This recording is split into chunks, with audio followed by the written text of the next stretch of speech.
How to explain the data science projects to an interviewer. अब मैं recently बहुत सारे मेरे स्टूडेंट सब्सक्राइबर्स लोगों से बात किया हूं जो रिसेंटली ट्रांजिशन कर लिए हैं ऑलरेडी डेटा साइंस इंडस्ट्री में। उनसे एक कॉमन चीज पता चला है उनके इंटरव्यू के एक्सपीरियंस के थ्रू कि सारे इंटरव्यूअर दो चीज पे फोकस करते हैं। आपने जो जो projects data science end to end projects में काम किया हुआ है, और सेकेंड टाइप का क्वेश्चन जो रेगुलरली आता है वो है यूज केस रिलेटेड। और आपके जो इंटरव्यूज होते हैं, राइट, यूजुअली ये दो क्वेश्चन के ऊपर ही होते हैं और उसके बाद डिराइव करते हैं बहुत सारे टॉपिक्स में, जहां पे आपको इंटरनली एक मशीन लर्निंग एल्गोरिथम के बारे में पूछ सकते हैं, स्टैट्स के बारे में पूछ सकते हैं, या मल्टीपल चीजों के बारे में पूछ सकते हैं।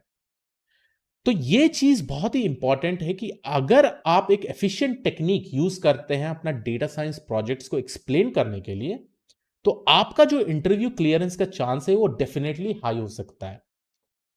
अभी तक मेरे करियर में, डेटा साइंस करियर में, डेटा साइंस इंडस्ट्री के करियर में, मैं 2 बार इंटरव्यू फेल किया हूं, वो भी स्टार्टिंग वाले फेज में जब मैं ट्रांजिशन कर रहा था first time data science industry में। और वहां पे मैं एक स्पेसिफिक मिस्टेक्स कर रहा था।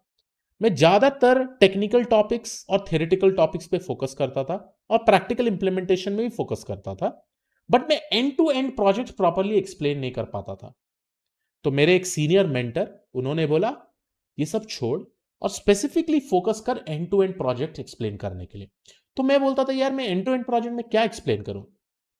तो वो बोला सिर्फ एक ही पॉइंट, राइट, वो है तूने कैसा इंप्लीमेंट किया है ना प्रोजेक्ट, वो ही फेस को बताते जा, और बीच में जो जो चैलेंजेस आपने फेस किया है ना उस चैलेंजेस के बारे में बोलो। उसके बाद इनडायरेक्टली इंटरव्यूअर खुद बोलेगा कि आपने वो चैलेंजेस कैसे फेस किए। और जब ये स्ट्रैटेजी बैठ जाएगा, इंटरव्यू विल गेट कंफर्टेबल। उसके बाद उसी के related topics most of the time questions आते हैं। तो let me summarise this guys, क्यों ये इंपॉर्टेंट है कि आपको प्रोजेक्ट जो आपके एंड टू एंड प्रोजेक्ट्स ना आपको एफिशिएंटली एक्सप्लेन करना चाहिए। मैं क्या स्ट्रैटेजी फॉलो करता हूं, मैं बहुत ही सिंपल स्ट्रैटेजी फॉलो करता हूं। आपको पता है कोई भी डेटा साइंस प्रोजेक्ट अगर आपको स्टार्ट करना है, आप स्पेसिफिक एक लाइफ साइकिल फॉलो करेंगे। एक है डेटा गैदरिंग। तो मैं डेटा गैदरिंग के बारे में बात कर सकता हूं कि मैंने डेटा कहां से लिया था। ऑब्वियसली फ्रेशर रहेगा तो उसके पास कोई एक्सपीरियंस नहीं रहेगा, राइट, उनके पास कोई एक्सपीरियंस नहीं रहता। तो फ्रेशर क्या बोल सकते हैं कि प्रॉब्लम हमको डेटा सेट यहां से मिला था, हम लोग ने डेटा सेट वहां से ले ली।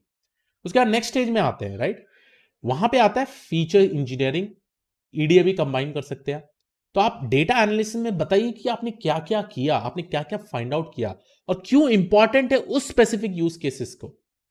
अब मैं एक एग्जांपल बोल सकता हूं, मैंने ईडीए ये पता लगाया, लेट्स से कि एक मैं ई कॉमर्स वेबसाइट में एक सिंपल सा ईडीए मैंने किया, लेट्स से कि वो मेरा एक पीओसी प्रोजेक्ट है।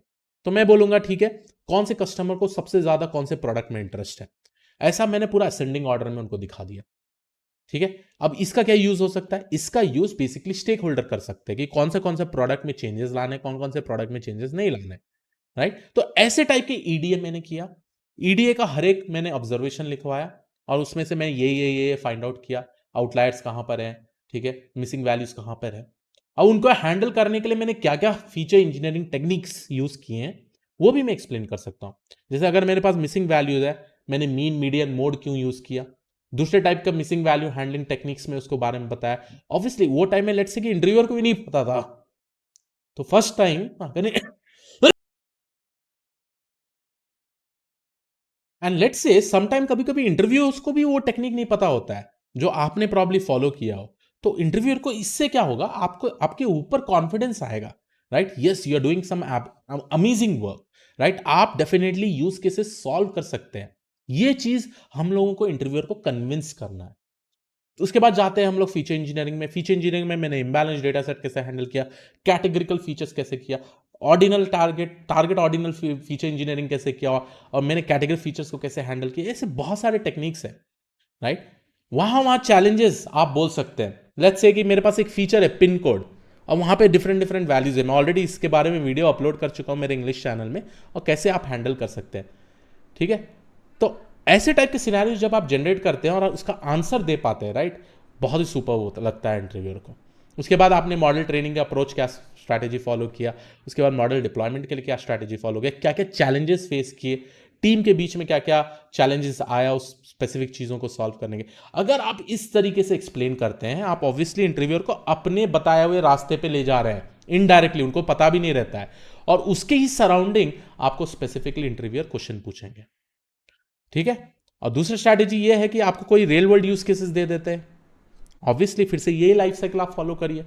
ठीक है, वहां पे डिस्कशन करिए, ये एक Q&A टाइप का सेशन बन जाएगा, तो आपको कंटिन्यूसली इंटरव्यूअर को आंसर मिलते जाएगा उस चीज़ों के बारे में, और कॉन्फिडेंस बढ़ते जाएगा कि आपके ऊपर कोई भी यूज केसेस वो बेसिकली आप सॉल्व कर सकते हैं। ये एक सिंपल स्ट्रैटेजी है जो आप लोगों को फॉलो करना है।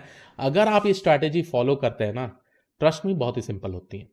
अब मैं दो चीज़ों के बारे में बात करना चाहता हूं। एक है फ्रेशर्स लोगों के लिए, POC प्रोजेक्ट्स फोकस करना चाहिए। प्रोफेशनल लोगों के लिए ना, देखिए प्रोफेशनल लोगों, लेट्स से कि कोई 5-6 साल एक्सपीरियंस है, कुछ डिफरेंट डोमेन में या डिफरेंट टेक्नोलॉजी में काम कर रहा है, वो कैसे ट्रांजिशन कर सकते हो, वो कैसे प्रोजेक्ट बना सकते हैं। जो प्रोजेक्ट ऑलरेडी आप लोग ने बनाया है अपने एक्सपीरियंस में, उसको ट्राई करिए कन्वर्ट करने का डेटा साइंस प्रोजेक्ट में, और अपने मैनेजर को बताइए कि भाई ठीक है, मैंने ये सारा चीज़ किया, इसको मैं POC प्रोजेक्ट जैसा बनाना चाहता हूँ, इससे कुछ चीज़ें ऑटोमेट हो सकती है, आपका आइडर एक्सपेंडिचर रिड्यूस हो सकता है या आपके रिसोर्सेज कम लग सकते हैं, ये प्रोसेस को मैंने पूरा ऑटोमेट कर दिया डेटा साइंस के थ्रू। और यही बन जाता है आपका POC प्रोजेक्ट, जिसको हम लोग बोलते हैं प्रूफ ऑफ कॉन्सेप्ट।